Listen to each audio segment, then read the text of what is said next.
بالله من الشيطان الرجيم بسم الله الرحمن الرحيم الحمد لله رب العالمين والحمد لله الذي هدانا لهذا وما كنا لنهتدي لولا أن هدانا الله والحمد لله الذي جعلنا من المتمسكين بولاية سيدي ومولاي علي بن أبي طالب والصلاة والسلام على إمام القبلتين ونبي الحرمين وأفضل الثقلين وجد الحسن والحسين الذي سمي في السماء بأحمد وفي الأرض بأبي القاسم محمد. اللهم صل على محمد وآل محمد. ما شاء الله.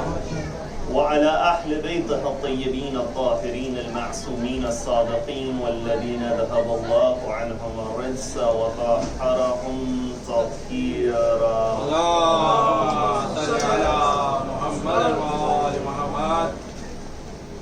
أما بعد فقد قال الله في كتابه الكريم بسم الله الرحمن الرحيم يا أيها الرسول بلغ ما أنزل إليك من ربك وإن لم تفعل فما بلغت رسالته والله يعصمك من الناس إن الله لا يهدي القوم الكافرين. صدق الله العلي العظيم.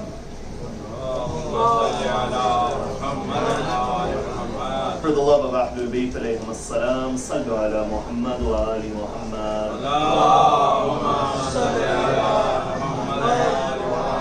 For the love of the progeny of the Prophet Muhammad, in particular Amir al-Mu'mineen, a second salawat ala Muhammad wa ali Muhammad.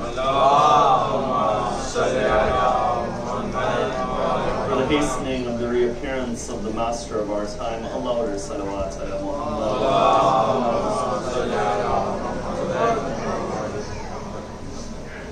The day of Ghadeer is a day which contains a great number of peculiarities. There are many things and aspects which are unique to the day of Ghadeer. For example, when we examine the day of Ghadeer, the mic is good now. I think this is the perfect level. We finally hit it. Sallu ala Muhammad wa ali Muhammad.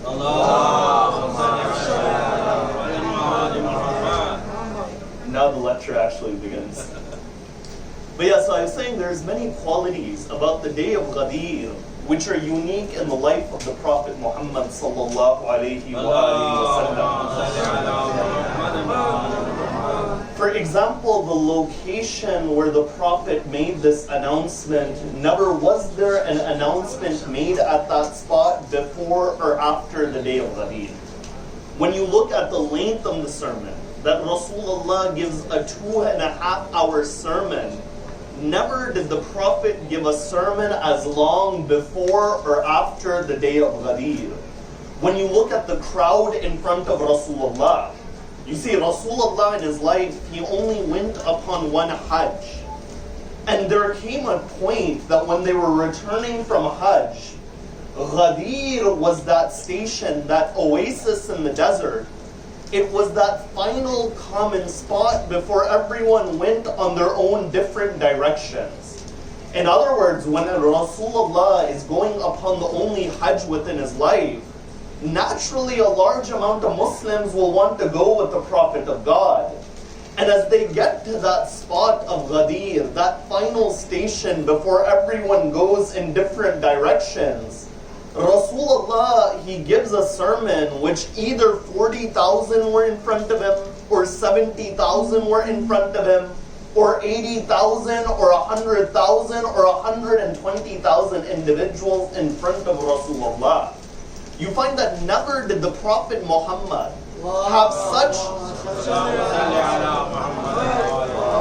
sallallahu alayhi wa sallam.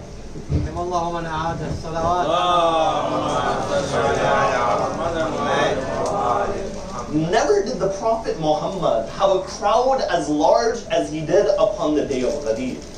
Now the question that arises naturally, that all of these specific qualities to the day of Ghadeer, what actually makes the day of Ghadeer unique?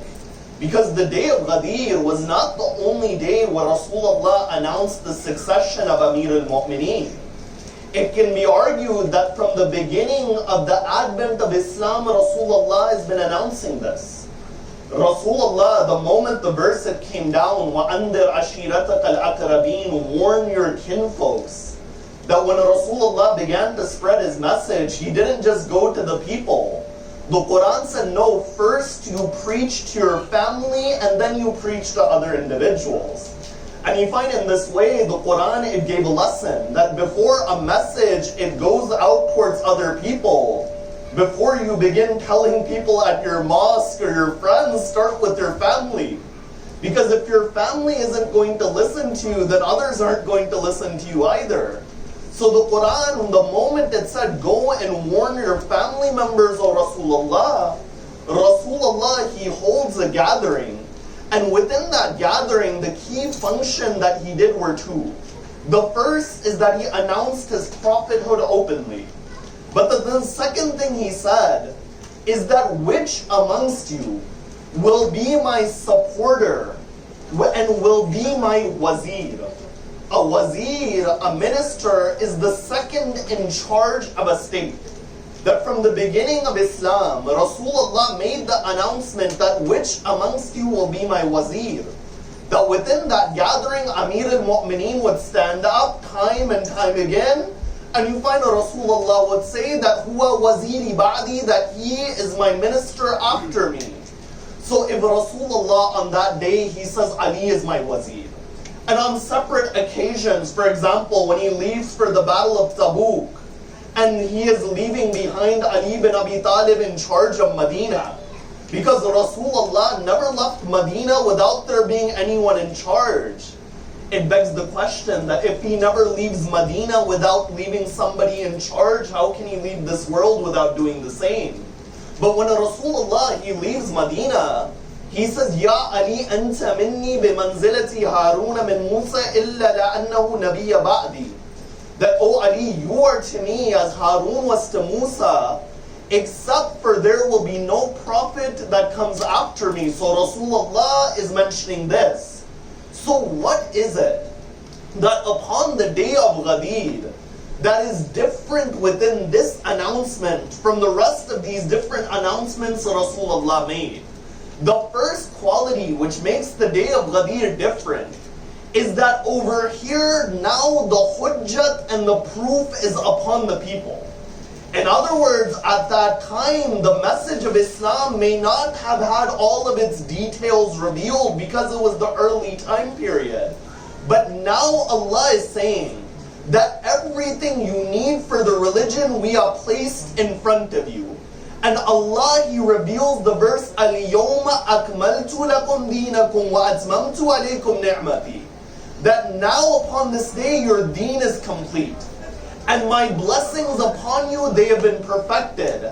After this day, there is no excuse about this message.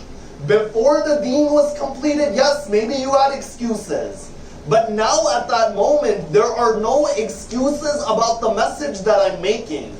You know, when Allah, He speaks to the Prophet Muhammad within the Quran, usually Allah, He speaks with a tone of mercy. That He addresses the Prophet with titles, that He'll say Taha, Yasin, Ya Ayyuhal Muzammil. But when you look at the verses related to the day of Ghadeer, the tone is a harsh tone towards the Prophet Muhammad. That Allah is using the command verb. He is saying, Ya Ayyuhal Rasul Balligh. That He is not saying, O Prophet, can you deliver the message? But He is commanding the Prophet Muhammad, Ya ayyuhar rasul balligh ma unzila ilayka min rabbik, that convey that message which your Lord has given you.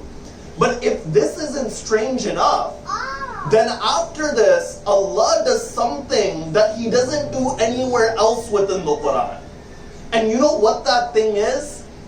Allah, He gives the Prophet Muhammad an ultimatum. You know, an ultimatum is that you say either you do this or you will be faced with this threat. Over here, Allah is giving the Prophet Muhammad an ultimatum. that فَإِنْ لَمْ تَفْعَلْ فَمَا بَلَّغْتَ الرِّسَالَةَ, that, O Prophet, if you do not convey this message, it is as if you have done nothing in your life. That Prophet Muhammad, who spent his life in difficulty after difficulty, that when he goes to Taif, they pelt the Prophet with stones. That when he preaches the oneness of God, they reject him and they say that he is a magician. Or they say that he is majnoon, that he is insane. That Prophet who faced difficulty after difficulty, now Allah is saying to that Prophet that if you don't convey this message, it is as if all of these difficulties were of no avail, they were of no use. And then after that, Allah says, Allahu ya'simuka minan nas. In front, that Allah will protect you from the people. You know, in front of Rasulullah, Muslims were in front of the Prophet. And it wasn't just Muslims, it was Hajis and people who returned from Hajj. Over here, Allah is saying that, O Rasulullah, do not fear these people because Allah will protect you.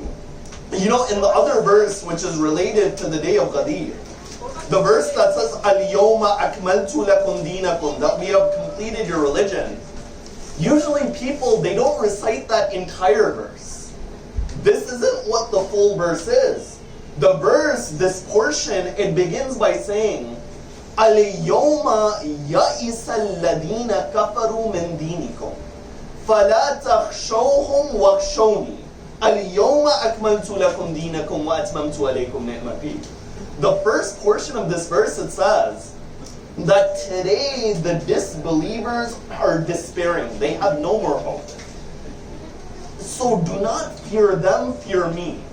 In other words, this message upon the day of Ghadeer and this announcement of the succession of Amir al-Mu'mineen, number one, was so clear that after today, no one can have doubts.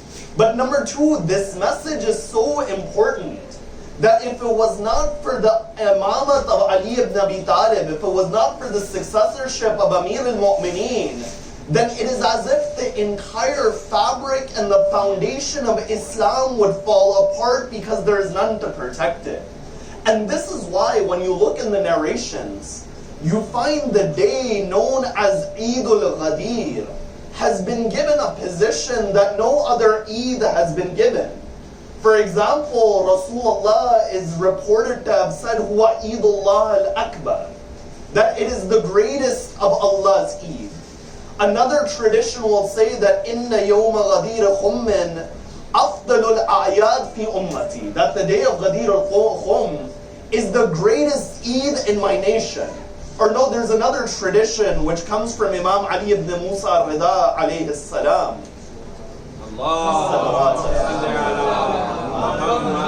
Where the Imam, he reports from his father, and he is reported to have said, Inna yawma Ghadeer khummin afdalu fis sama ashharu fis samai min al-ard.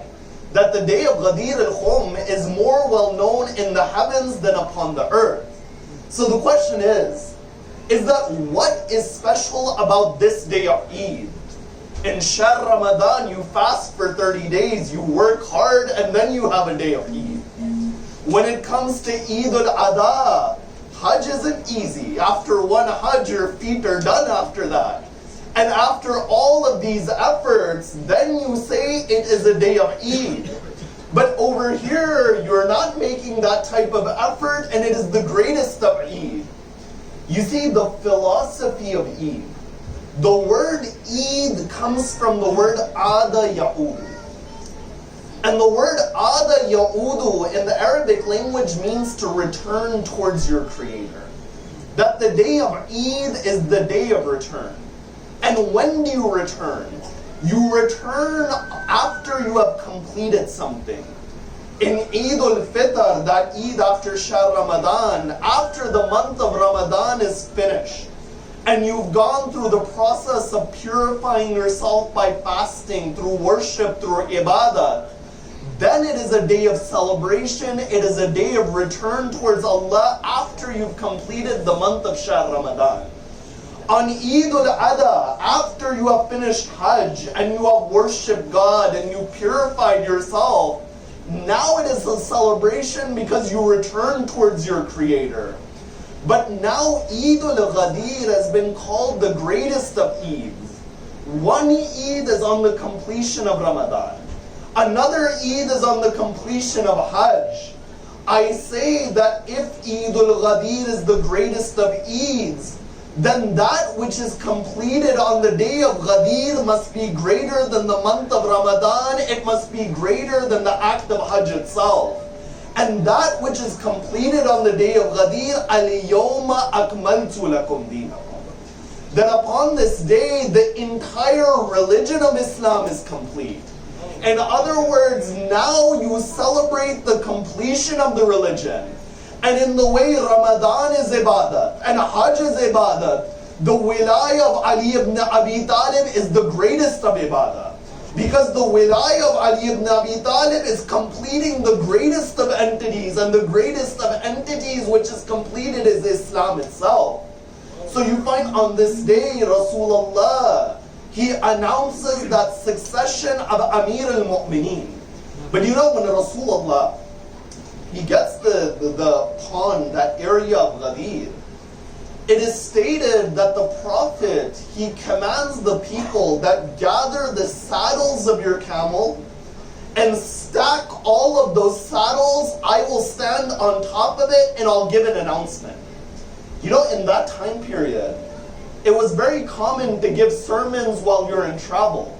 So usually what they would do in that time is either you would stand on your camel so everyone can see you and you would give the sermon, or you would find two tall individuals and they would hold the person up and they would give the sermon.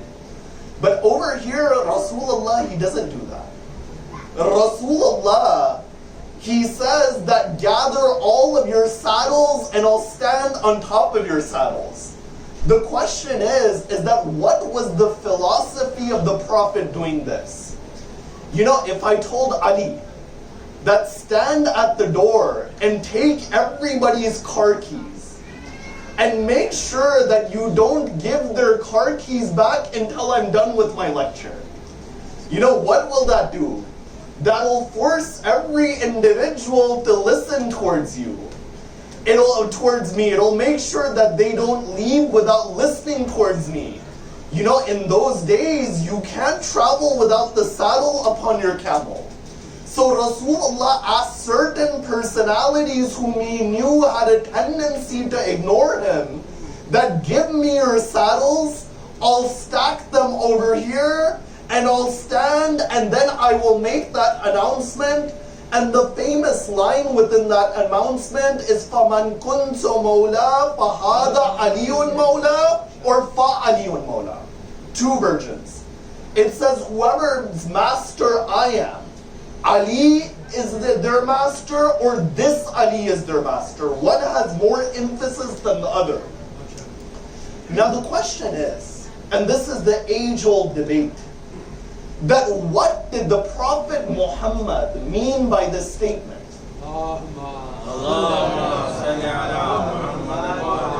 You see, the question of the succession of the Prophet is the most contested question in the history of Islam.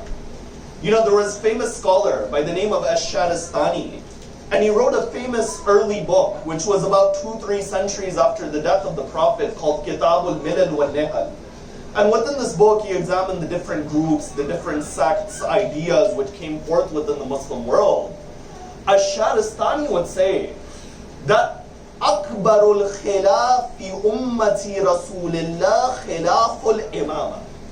That the greatest dispute in the nation of the Prophet Muhammad is the dispute pertaining towards the status of imamah.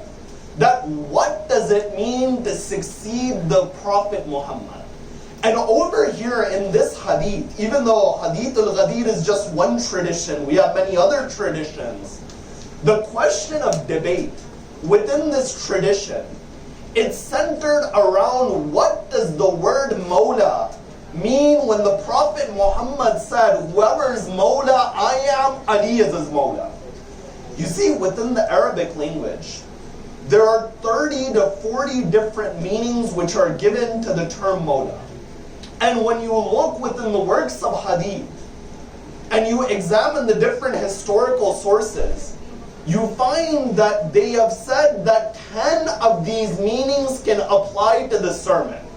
In other words, when the Prophet said, whoever's Mawla I am, Ali is his Mawla, they brought forth 10 different ideas as to what the Prophet Muhammad meant by the word Mawla. Now the question is that how do we say so confidently that Mawla means authority? You see, when you go towards the Arabic language, the first principle that a person needs to understand is that you take things at face value. What I mean is that generally in speech, people, they understand things at the literal unless there is a clue that you mean something else. For example, if I walk up to you and I say the word lion, the first thing which comes to your mind is that animal with 4 legs which lives in a forest, and it is the king of the jungle. I don't mean a brave individual. Now, if I were to say to you that person is like a lion, then you understand that, okay, he is not taking the primary meaning. He is speaking metaphorically because he gave us a clue. We need to go and see that what is the primary meaning of the word Mawla. And if Rasulullah meant any other meaning besides the primary meaning, then he should give us a clue that I don't mean this, but I mean something else. When you look in the Arabic dictionaries, the first meaning you find for the word Mawla, which they have said is the primary meaning, is the one who has been given authority. The one who has been given authority is called a Mawla within the Arabic language. And after this, every other meaning, it is derived from this meaning. So when you look at the tradition of Ghadeer, you find that 10 different meanings were said for the word Mawla which are possible. The first meaning they said is that the one who has been given authority. The second meaning they said is friend. The third meaning they brought forth is helper. The fourth meaning they brought forth is slave. The fifth meaning is a slave owner. The sixth meaning is a person who frees a slave. The seventh meaning is the one who has been charged with a crime. The eighth meaning is a halif or a tribal confidant. Number 9, they said it could mean a tribal leader. And number 10, it could be referring to your neighbor. So these are the 10 different meanings that they ascribe to the tradition of Ghadeer. Now if we look at each of them, let's look if they apply towards them. I said number 1, the first meaning after authority, we'll look at authority at the end, is that Mawla, it means somebody who is a owner of a slave. That Rasulullah on the day of Ghadeer, he said that whoever is my slave is also Ali's slave. Does that rationally make sense? That Amir al-Mu'mineen had servants, that Rasulullah didn't have servants. For example, there is the famous individual known as Qambar. That Amir al-Mu'mineen had freed Qambar, but you find that Qambar chose to stay with Ali ibn Abi Talib because he found the character of Amir al-Mu'mineen to be something satisfying. You know, it's stated that one day, a group of poor individuals, they come, and Amir al-Mu'mineen is with the caravan, Qambar is there also. Those individuals, they say, "Oh Ali, we are hungry, give us some bread." The Imam, he says to Qambar, "Go and give these individuals a piece of bread." Qambar is standing there worried. Amir al-Mu'mineen says, "Qambar, what is your worry?" Qambar says, "I don't know which camel we placed the piece of bread on." Amir al-Mu'mineen says, "Qambar, I have a solution. Go and find the camel and give that camel as well." Qambar then says, no, you didn't understand. I meant that we don't know which camel it is. Amir al-Mu'mineen says, then give the entire caravan to that individual. At that moment, Qambar was holding one of the reins towards one of those camels. The moment Amir al-Mu'mineen said that, Qambar, he jumps back. He lets go of it. Amir al-Mu'mineen says, Qambar, why did you do that? Qambar says that your generosity is at such a level right now, I thought that you would even give me away with all of them. Amir al-Mu'mineen says, oh Qambar, what would the issue be with that? Qambar says that you can find 1,000 servants like me, but I can't find one master like you, Ali ibn Abi Talib.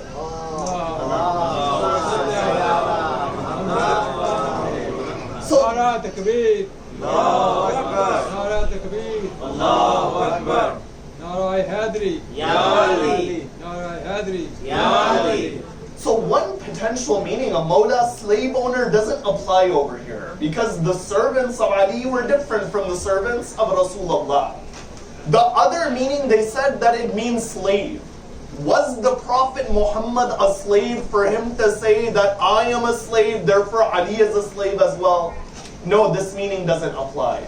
The third meaning, which I mentioned, is that it also means helper. You know, there is a verse of the Quran in Surah Muhammad sallallahu alayhi wa sallam. In Surah Muhammad, it is stated that Allahu mawla alladhina amanu wal kafirina la mawla lahum. That Allah is the helper of those who believe, and those who are disbelievers, they have no helper towards them. But you find over here that even if we accept this meaning, that whoever's helper I am, Ali is his helper, you find that at one level it is associated with the status of Amir al-Mu'mineen, and thus it's not problematic.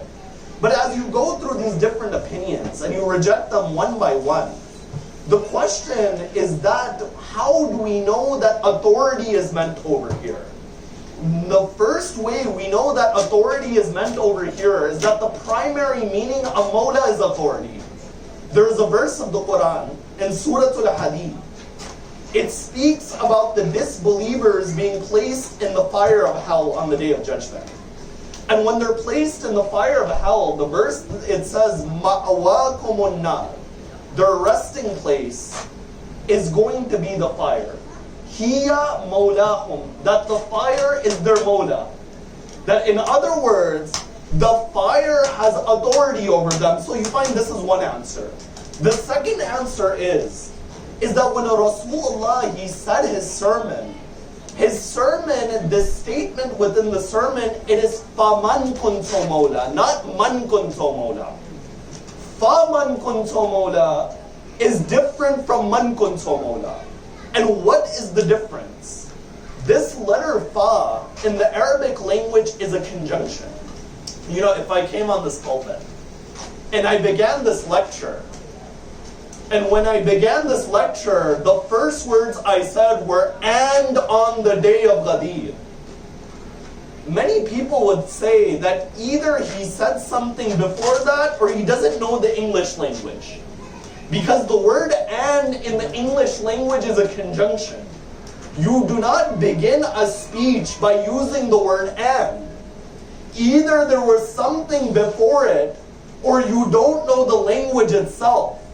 If Rasulullah is saying, فَمَنْ كُنْتُ مَوْلَى, either you are saying that Rasulullah did not know the Arabic language, which is not possible, or you are saying that there was something before the statement of the Prophet.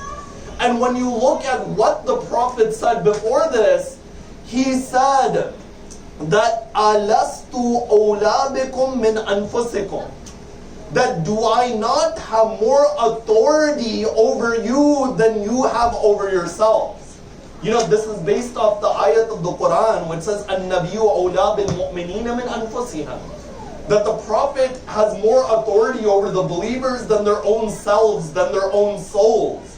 And when Rasulullah he announced this, all of them they say, قَالُوا بَلَا يَا Rasulullah, that you have more authority over us than we have over ourselves.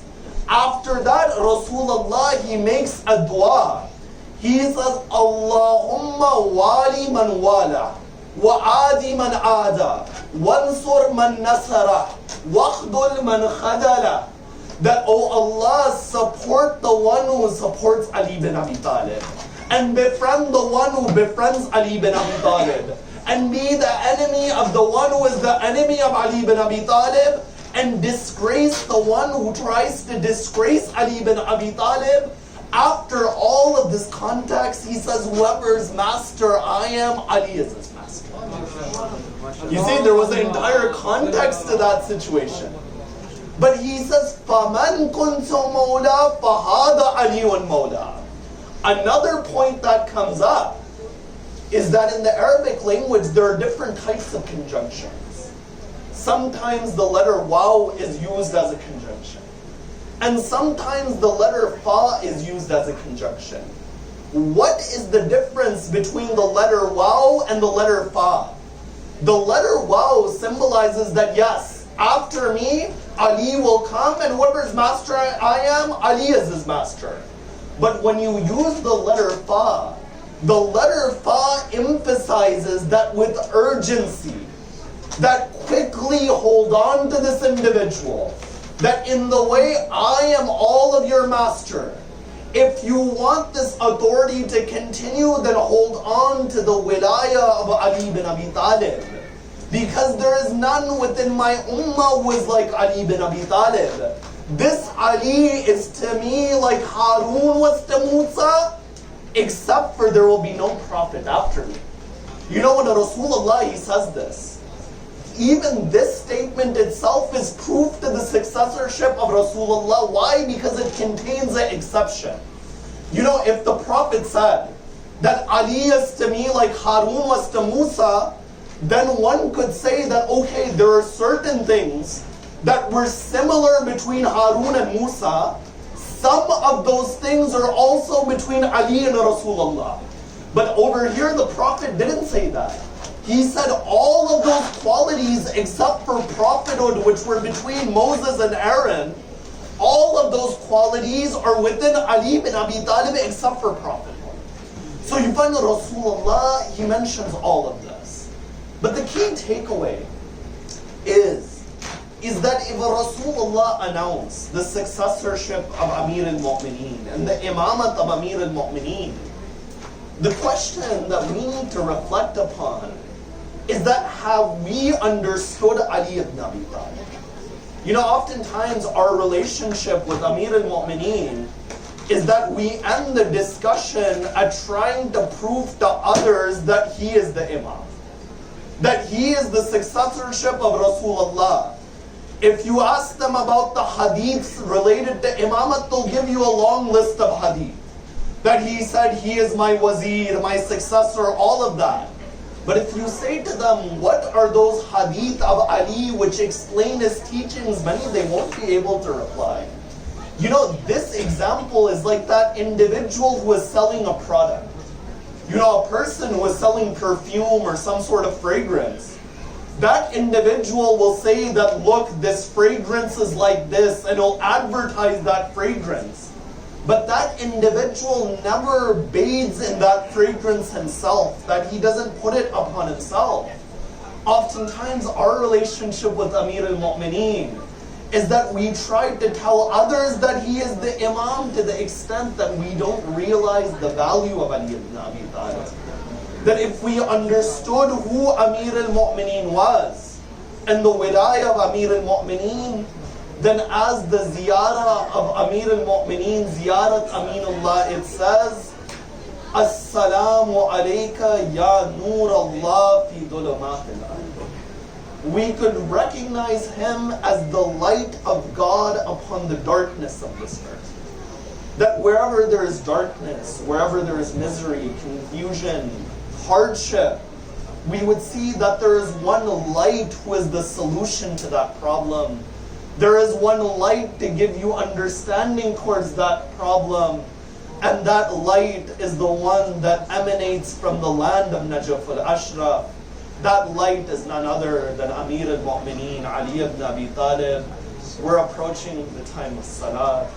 With that stated, we raise our hand in du'as that, oh Allah, wherever the followers of Ahlul Bayt are in difficulty, help them. Wherever they're sick and ailing, cure them. There are many of our deceased who were with us last year, but they're not amongst us anymore. Ya Allah, make their trials in the hereafter easy. Grant them the intercession of Muhammad and Ali Muhammad. I was also told that this year was the 11th anniversary of the construction of this mosque, of this center. Upon this day, the day of Ghadeer, this Jashan of Ghadeer, we raise our hands. We pray for the success of this community. We pray for the success of the members of this community. We pray that it continues to prosper, that it continues to grow, that each of the actions that they take is one which is given success, and they continue to serve the religion of Islam, they continue to serve the religion of the Prophet Muhammad and the family of the Prophet Muhammad. With that said, رَبَّنَا تَقَبَّلْ مِنَّا إِنَّكَ أَنْتَ السَّمِيعُ الْعَلِيمُ. One salawat with the loudest of your voices.